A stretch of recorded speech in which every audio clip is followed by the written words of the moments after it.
In this video, we will be discussing all Republic starfighters used during the Clone Wars. The Republic Starship Corps was restored in 22 BBY with the outbreak of the Clone Wars and contained a vast variety of starships and bombers. First, we have the Alpha 3 Nimbus class V-Wing starfighter.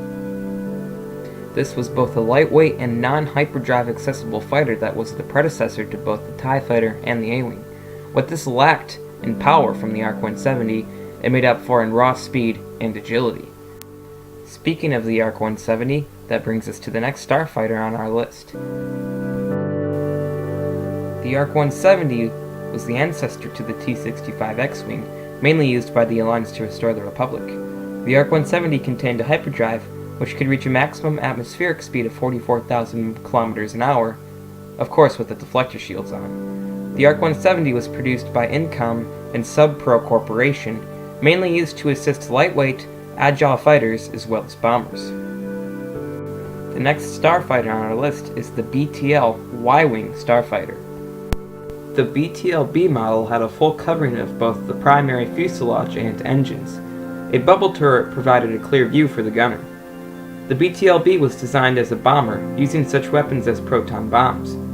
They possessed a hyperdrive system allowing them to jump into hyperspace without the reliance on a carrier or hyperspace ring. To aid them in their operations, they also made use of an astromech droid. The next starfighter is the Korg-class starfighter. Very little is known about this, but the Korg-class starfighters were armed with a single laser cannon and oftentimes carried aboard Republic's Acclamator-class assault ships. The only appearance that this actually made was in Boba Fett's Crosshair. Perhaps a more notable starfighter, here is the Delta 7 Aethersprite Light Interceptor, or more commonly known as the Jedi Starfighter. Just prior to the Clone Wars, the starfighter was considered highly advanced at the time of its creation and carried sophisticated equipment, but is expensive to produce. The ship was armored with 2 laser cannons.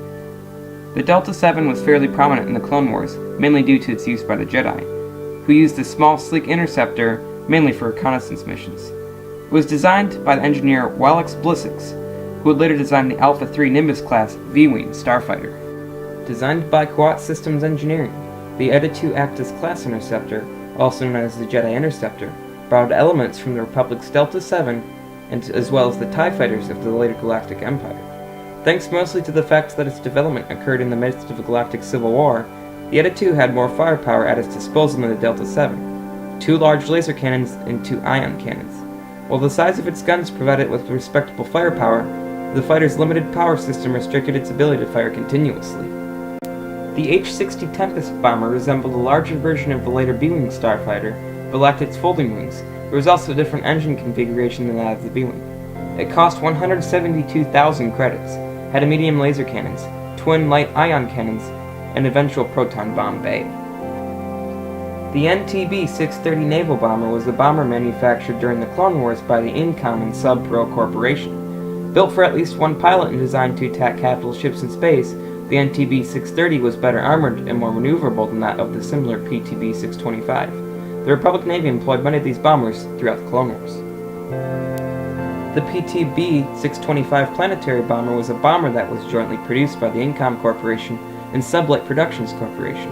With a narrow space frame flanked by large engines, this ship resembled that of the other ships produced by the corporation and saw much use in the Outer Rim during the Clone Wars.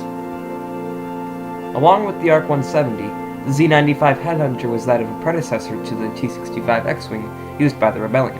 However, a major difference in this Republic ship was that its S-foils could not be locked into attack position, that similar of the T-65 X-Wing. This had seats for one pilot, was most notably used by the 501st Legion in the Battle of Umbara, as well as the 104th Wolfpack. The last ship on this list is the V-19 Torrent starfighter, which was an assault fighter with exceptional speed and maneuverability used by the Galactic Republic during the Clone Wars. The V-19 was unique in it that it had 2 pairs of folding airfoils that gave the ship added maneuverability and provided the pilots with easy access to the cockpit's sliding canopy.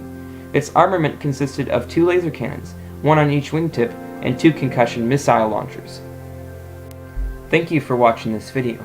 If this video receives 10 likes, I will do part 2 of all the Imperial starfighters. Have a nice day.